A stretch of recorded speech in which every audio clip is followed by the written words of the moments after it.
ብዙዎች በዚህ ወንጌል ታስረዋል።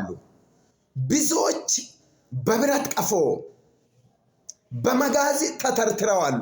በመጽሐፍ ቅዱስ ውስጥ ትልልቅ የተባሉ ነቢያቶች ብዙ አይነት እስራት ብዙ አይነት ነገር ደርሶባቸዋል።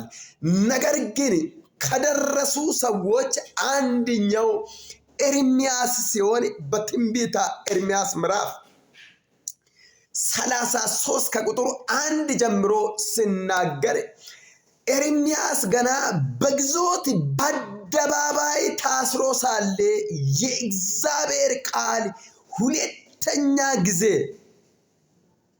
እንዲህ ሲል መጣ ይላል።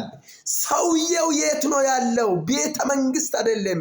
ሰውየው የት ነው ያለው? እስር ቤት ግዞት ውስጥ ታስሮ ነው ያለው።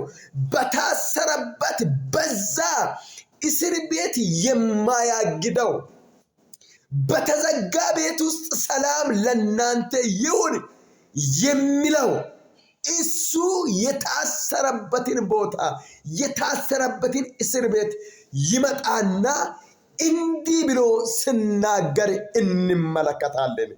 ሃሌሉያ! የእግዚአብሔር ቃል ሁለተኛ ጊዜ እንዲህ ሲል መጣ። ስሙ እግዚአብሔር የሆነ ያደረገውም እግዚአብሔር ያጸናው ዘንድ የሰራው እግዚአብሔር እንዲህ ይላል፣ ወደ እኔ ጩኽ እኔም እመልሳለሁ፣ አንተ የማታውቀውን ታላቅና ኃይለኛ ነገር አሳያለሁ በማለት ሲናገር እንመለከታለን። አንተ የምታውቀውን አላለም። አንቺ የምታውቅን አሳያለሁ አላለም። አንተ የምታውቀው ሊሚት የሆነ ገደብ የሆነ ነገር ነው።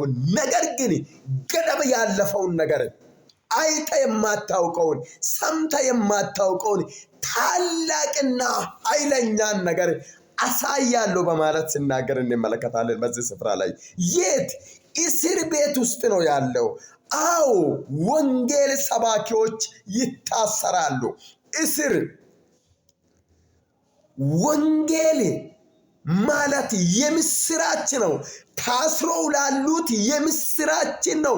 የናዝሬቱ ኢየሱስ ክርስቶስ በትንቢተ ኢሳይያስ ምዕራፍ 61ኛ ምዕራፍ ከቁጥር 1 ጀምሮ ስንመለከት በዛም ቦታ ላይ የጌታ የእግዚአብሔር መንፈስ በኔ ላይ ነው፣ ለታሰሩት መፈታት አስተውሉ። ምን ለሆኑት አለ?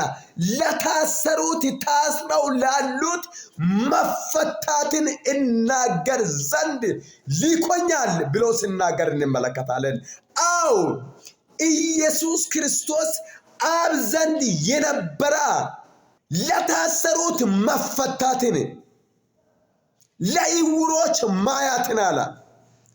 በጭንቅ ውስጥ ላሉት እነዛ በተለያየ ሁኔታ አስሮ ላስቀመጠው ለነዛ መፈታትን ኢሳይያስ እንዲህ ብሎ ነው የተናገረው። ስለ እሱ ከመምጣቱ በፊት ሕፃን ተወልዶልናል፣ ወንድ ልጅም ተሰጥቶናል፣ አለቅነትም በጫንቃው ላይ ይሆናል፣ ስሙም ድንቅ መካር፣ ኃያል አምላክ ብሎ ሲናገር እንመለከታለን። የዘላለም አባት፣ ለመንግስቱ መጨረሻ የለውም። ዮሐንስ ራዕይ ምዕራፍ 22 ከቁጥር 12 ጀምሮ እነሆ በቶሎ እመጣለሁ፣ ለእያንዳንዱ እንደየሥራው መጠን እከፍል ዘንድ ዋጋዬ ከእኔ ጋር አለ ካለ በኋላ ወረድ ብሎ አልፋና ኦሜጋ ፊተኛና መጀመሪያ መጨረሻ እኔ ነኝ በማለት ስለራሱ ሲናገር እንመለከታለን። ፔጁን 100 ጊዜ ኮፒ ሊንክ አድርጎ ለብዙ ሰው እንዲደርስ ሪፖስት አድርጎ፣ ኮፒ ሊንክ፣ ሪፖስት፣ ሼር አድርጎ። ወዳችኋለሁ፣ የተወደዳችሁ ናችሁ። ሻሎም። ቤት ውስጥ